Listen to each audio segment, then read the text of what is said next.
Doc Willie Ong binatikos si Manay Christopher Min sa pagtakbo nito bilang isang senador despite ng kanyang sakit na pinagdadaanan. But before that, naging emosyonal nga ang asawa or may bahay ni Doc Willie Ong na si Doc Liza matapos nga po niya na i-represent ang kanya pong husband na nagdaramdam or meron pong sakit na cancer or sarcoma cancer. Despite his ongoing battle with cancer, Dr. Willie Ong formalized his 2025 Senate bid on Thursday after his wife Doc Liza Ong filed his Certificate of Candidacy or COC before the Commission of Election or COMELEC. Doc Liza turned emotional as she thanked everyone who wished for Ong's recovery. Dr. Ong revealed his cancer diagnosis in September after his doctor found a huge mass in his abdomen. The doctor blogger who ran for vice presidency in 2022 is in Singapore now for medical treatment. So dahil po dito po sa isang balitang ito po ay nakarating kay Manay Christopher Min at siya po ay nagbigay ng kanyang mga komento patungkol dito. Panoorin natin. Pag-uusapan na alam po namin na pinag-uusapan nyo na rin at ng buong bayan yung pong planong pagkandidato ni Dr. Willie Ong para senador. Umuwi na po ang kanyang misis dito na nag-file ng kanyang COC. Marami po ang nababahala, naaalarma. Lahat tayo ay nananalangin para sa kaligtasan ng kanyang sitwasyon. At inamin po niya nung unang vlog niya na ang dahilan daw po ng kanyang pagkakasakit ay ang bashing na tinanggap niya nung nakaraang eleksyon ng siya'y kandidatong vice president ay Yorme Isko Moreno. Ang payo pa niya, huwag kayong magbabasa ng mga bashing sa social media dahil siguradong masasaktan kayo, babagsak ang inyong immune system at kakasakit kayo. Ano nangyari ngayon? Yan, yung sinasabi niya ngayon, bakit gano'n bumabalik? Ibinabalik ka rin pilit na dapat umaalis niya sa doon kasi dito nga siya nadapa Doon dito siya nagkaroon, nagkapaligo siya sa hamon. Ikaw lang ba? Ayun, wala siyang ginawa kundi nilunok niya ang pinagsasabi. Binawi niya. At saka sinabi niya, di ba, ang politics daw dito sa Pilipinas, ang mga politiko ay wala, di ba? Napakatindi ng bitterness ni Dr. Willie Ong kasi yun naman ang kanyang nararamdaman. Naranasan niya yun, ibinibigay po natin sa kanya yung katwiran at opinion na ganyan. Pero mas marami pong Pilipino ang nananalangin para sa kanyang sitwasyon. Hindi ang matanggap siya bilang politiko. Di ba? Maganda ang hangarin niya. Sobrang ganda. Pero sa kalusugan niya, mas maganda siguro magpalakas muna siya. Total, at meron pa namang susunod na eleksyon. At saka stress yan ang nagdiin na ang stress po ay hindi mabuti sa ating katawan. Dito pa nag-uugat ang lahat ng sakit. Bakit lalapit pa siya ngayon sa stress? Ano daw po ba ang hinihingi nito si Dr. Willie Ong? Sympathy votes? Kasi siguro iniisip, naaawa.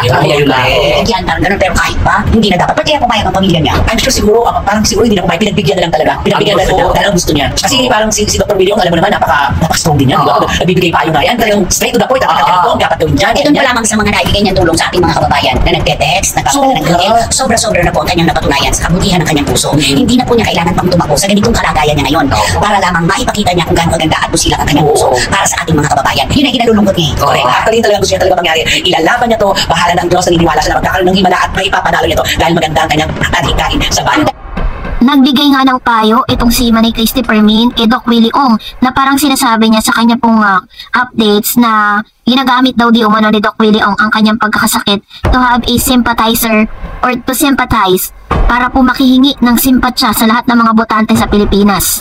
At sinasabi niya dito na parang this is not the right time for Dr. Willie Ong na tumakbo bilang isang senador dahil po sa kanyang kalagayan. Ito pa po panoorin natin. Hindi siya sa paghamon nito. Ang siya ay gumaling. Hindi ang makita natin siya sa entablado na nag-iikot parang mini ng boto sa ating mga kababayan. Para naman At saka di ba lalagyan dito tapos magsisimula ang campaign. Anong gagawin niya? Kasi nasa hospital siya, nagpapagamot siya. Di ba? Simple wala siya aasa lang siya sa social media. Dito mo makikita kung gaano katindi ang malasakit at pagmamahal kay Dr. Willie Ong ng mga Pilipino. Halos lahat po sinasabi na namin kumukontra. Kung maaari ay magpagaling na lamang siya, magpalakas siya ng kanyang katawan at huwag na uling pilitin pang makaranas ng mga stress na magpapahina sa kanya. Diba? Sayang naman kung ganitong kakandidato na naman siya, masasaktan na naman siya, ang kanyang sakit madadagdagan na naman. Diba? Hindi nga lang yung araw-araw na pressure nito, pag gumulang ng extra kampanya, hindi nga lang paano i-dictate ang mga sitwasyon. Ang dami tuloy nag-iisip na yung boto ng simpatya, yun ang kanyang inaasahan. Marami naman na nagsasabi na baka naapektuhan na si Dr. Willie Ong ng mga gamot na ininom niya at ng mga proseso na pinagdadaanan niya dahil sa kanyang sarcoma cancer. Pero ang sabi niya, lumiliit na raw ang kanyang cancer. At maraming salamat naman kung ganun po. At ganyan na lumiliit, ipagpatuloy na sana yung ganitong sitwasyon. Huwag nang pumasok pa sa mundo ng politika na minsan pa na magbibigay sa kanya ng matinding sama ng loob. Iwas sa stress. At saka yung mga panalangin po, pahalagaan natin. Huwag nating babaliwalain kasi kusa po yung binibigay na panalangin sa inyo ng ating mga kababayan. Pahalagaan natin yun. No? Importante yun, ang panalangin ng mga tao. Of course, totoo yan sa ganitong sitwasyon. Sabi nga, di ba, natututo lang daw tayong tumingala kapag nakadikit na ang ating likod sa lupa. Panalangin patuloy po ang aming panalangin para sa inyong pagsigla, pagkawala na ng cancer na pinoproblema ninyo. Huwag na po kayong tumakbo. Parang awa nyo na po, hindi sa amin, sa inyong sarili. Yun. I'm sure, magbibigay siya ng reaksyon na hindi kagandahan dito sa sinabi natin. Maintindihan po namin kayo. Dahil yung adhikain niyo po, yung layo ninyo ay napakaganda. Pero sana po, una niyong mahalin na inyong sarili bago po kayo makapagbahagi ng pagmamahal sa bayan. Yun lang yun. Kaya na po nakatanong ko lang.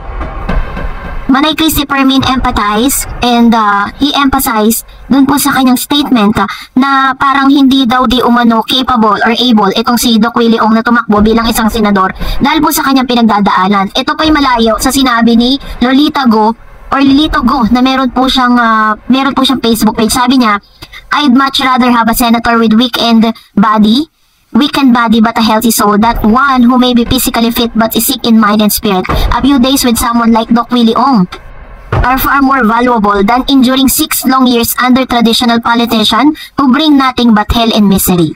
At dahil po dito ito'y nakarating po kay Doc Willie Ong, agad naman po niya itong nirepost at saka siya nagpasalamat.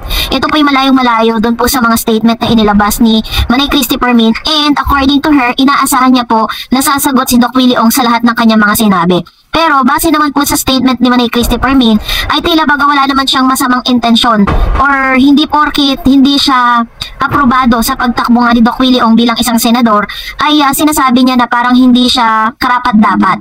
Ang pinaka main reason or pinaka main na rason na nire-raise up nitong si Manay Christy Permin sa pagtakbo nga ni Doc Willie Ong is yung kanyang health condition. Kasi matapos pong sabihin ni Doc Willie Ong sa publiko na isa sa mga pinaka biggest reason na nag-trigger kung bakit po na lumabas yung kanyang sarcoma cancer dahil po sa mga masasakit na salita na kanyang narinig while siya po ay tumakbo bilang vice president sa kanyang running mate na si the dating mayor Isko Moreno. So, na kay Doc Willie Ong na lang to kung paano niya po iti-take yung mga statement ni Doc netong si Manay Christy Permin.